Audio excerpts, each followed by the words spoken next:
युद्ध क्षेत्र की धूल भरी हवा में फ्रैंक अपनी गार्ड ड्यूटी पर खड़ा था। हर ओर गोलीबारी की आवाजें और विस्फोटों की गूंज थी, लेकिन अचानक उसकी नजर सामने की खाली जमीन पर एक चमकती रोशनी पर पड़ी। वह चौंका, जैसे किसी अनजान ताकत ने इसे उस तरफ खींच में छुपा लिया, जैसे उसने कोई अनमोल खजाना पाया हो। जब उसकी होश आई तो उसे एहसास हुआ कि वह अकेला बचा हुआ था।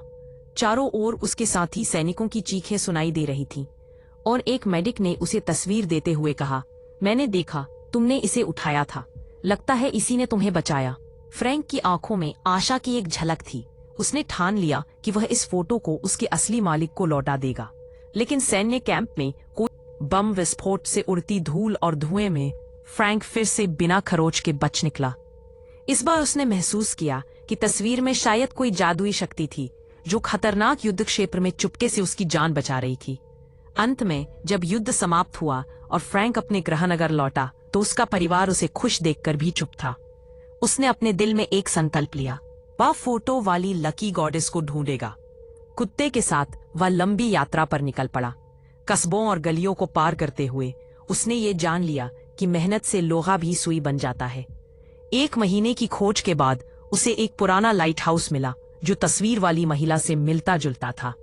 आसपास पूछताछ करते हुए एक टैवर्न में उसे महिला के बारे में जानकारी मिली। वह पास की एक फार्म संभाल रही थी। फ्रैंक की धड़कनें तेज हो गईं और वह दौड़ पड़ा। फार्म के पास पहुंचते ही उसने एक झलक देखी। वह महिला जैसे फरिश्ते की तरह उसकी ओर आ रही थी। वह उसकी सुंदरता में इतना खो गया कि उसे समझ नहीं आया कि यह सपना है या हकीकत। जब वह अपनी मौजूदगी समझाने वाला था तो महिला ने उसे नौकरी मांगने वाला समझ लिया। नौकरी ज्यादा पैसे नहीं देती। जब केली ने सुना कि फ्रैंक नौकरी के लिए 1000 किलोमीटर पैदल चला आया, उसका चेहरा चौंक गया। तुम कोलोराडो से पैदल यहाँ आए? उसने पूछा। केली की दादी को फ्रैंक में कोई समस्या नहीं दिखी, जबकि केली चाहती थी कि दादी उसे भगा दे। तुम पागल हो? मेरी पोती सोचती है तुम पागल हो। लेकिन दादी को फ्रैंक पसंद आ गया और उसने उसे नौकरी दिलाने में मदद की। फ्रैंक ने पास में एक पुराना गोदाम भी किराए पर लिया। वह हर सुबह बहुत जल्दी उठता और फार्म को साफ सुथरा करने में जुट गया। कुछ ही दिनों में दादी ने उसे परफेक्ट रेटिंग दे दी, जबकि केली अभी भी सतर्क थी। फ्रैंक की नजरें जब भी केली पर पड़ती, उसकी युद्ध से घायल आत्मा को एक तरह की शांति मिलती। शांत दिन बीतते गए और फ्रैंक ने अपने काम में पूरी लगन से जुटकर केली और उसकी दादी का दिल जीत लिया। एक दिन सूरज की किरणें धीरे धीरे क्षितिज के पार छिप रही थीं, जब फ्रैंक ने एक पुराना पियानो देखा। उसकी धुनों में न जाने किस जादू का वास था और वह खुद को रोक नहीं सका। उसकी उंगलियां कीबोर्ड पर नाचने लगीं। संगीत के हर सुर में उसकी आत्मा का एक टुकड़ा गूंज उठा। संयोग से उस संगीत की लहरें केली की बेटी बेल के कानों में पहुंच गईं। बेल, जो संगीत की दीवानी थी, तुरंत अपनी मां केली को बुलाने दौड़ी। जब केली ने फ्रैंक को देखा तो उनके बीच एक अदृश्य धागा खिंच गया, मानो वर्षों की दूरियां एक पल में समाप्त हो गई हों। दोनों पुराने दोस्त थे और उनकी मुलाकात ने एक नई शुरुआत की। एक साथ शतरंज का खेल खेलते हुए हंसी और यादों का आदान प्रदान हुआ और उनके बीच की दूरी कम होती गई। केली ने फ्रैंक की उपस्थिति को धीरे धीरे स्वीकारना शुरू किया, जैसे वह एक खोए हुए भाई को फिर से पा रही हो। जैसे जैसे शाम ढलने लगी, फ्रैंक ने उठकर जाने से पहले केली को कहा, एक बात जो मैं तुम्हें बताना चाहता था, मैंने कभी पूरी तरह समझाया नहीं, आखिर मैं कहीं जा नहीं रहा। बोले तो उसके शब्द एक नई आशा की किरण लाए। लेकिन जीवन में मुसीबतें कभी दूर नहीं रहती हैं। एक दिन केली अपने दिवंगत छोटे भाई की याद में कब्रिस्तान गई। लौटते वक्त उसके चेहरे पर गहरी उदासी थी। घर पहुंचते ही उसने गुस्सा उतारना शुरू कर दिया, मानो उसका दर्द बाहर निकलने को बेकरार था। फ्रैंक, जो उसकी अवस्था को देख रहा था, दौड़कर उसके पास गया और उसे गले लगाया। सब ठीक हो जाएगा, उसने कहा, उसके दिल को सांत्वना देने की कोशिश करते हुए। पता चला कि केली का भाई भी एक सैनिक था जो पिछले साल युद्ध क्षेत्र में ट्रेजिकली मारा गया था। उस दिन उसने फ्रैंक के साथ अपनी भावनाएं साझा की। उसकी आंखों में आंसू थे और उसके चेहरे की झुर्रियां उसके गहरे दुख का प्रतीक थीं। फ्रैंक की मौजूदगी ने उसे थोड़ी राहत दी और वह महसूस करने लगी कि शायद जिंदगी में कुछ उम्मीद बाकी है। फ्रैंक अब उस परिवार का हिस्सा बन गया। उन्होंने प्रकृति का आनंद लेते थे। इस खुशी के पल ने उन्हें कुछ समय के लिए सभी दुखों को भुला दिया। लेकिन जैसे ही उनकी खुशियां बढ़ने लगी, केली का पूर्व पति प्रकट हुआ और उसके आने से शांति भंग हो गई। यहाँ मेरा बेटा भी है और मैं उसे कभी भी ले जा सकता हूँ, उसकी आवाज में धमकी थी। फ्रैंक, जो अनजाने में केली के पूर्व ने आश्वासन दिया, मैं बस चाहता हूँ कि तुम ठीक रहो। उस पल केली ने कभी इतनी सुरक्षा महसूस नहीं की। जैसे जैसे उनका रिश्ता जटिल होने लगा, वे एक शाम बार में गए। उनकी आंखों में प्यार का एक नया रंग था। जब एक सुरक्षा गार्ड ने उन्हें बाधित किया, फ्रैंक ने सामना करने का निश्चय किया। अगले दिन केली के सामान बेचने में मदद करते हुए वह उसके प्रति गहराई से मोहित हो गया। उनकी आंखों में एक ऐसा जादू था कि केली बर्तन धोना भी भूल गई। उस शाम केली और फ्रैंक ने अपने दिल की बातें साझा की। उनकी गर्माहट वसंत की धूप जैसी थी, जो युद्ध से घायल फ्रैंक की आत्मा को रोशन कर रही थी और केली के दिल के गहरे घावों को भर रही थी। तब उन्होंने महसूस किया कि शायद प्यार ही वह चीज है जो सभी दर्दों को मिटा सकता है। केली की आंखों में जन्मदिन की खुशी की चमक थी, लेकिन उसके दिल में एक अंधेरा साया था। बेल का जन्मदिन था और घर में खुशियों का माहौल था। फिर भी आसमान में छाए काले बादल उसकी चिंताओं को और बढ़ा रहे थे। वह जानती थी कि उसके पूर्व पति ने कस्टडी अधिकारों की धमकी दी है और यदि उसने फ्रैंक को नहीं भगाया तो वह बेल को ले जाएगा। यह वाक्य उसका दिल तोड़ जाने के लिए काफी था। केली ने चुपचाप फ्रैंक को सब कुछ बता दिया। उसके चेहरे पर चिंता की लकीरें उभर आईं। मैं तुम्हें दुखी करने नहीं आया, फ्रैंक ने कहा।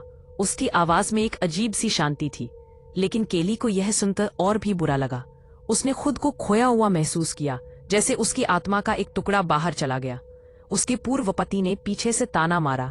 उसके शब्द जैसे चाकू की तरह उसकी आत्मा में गड़ रहे थे।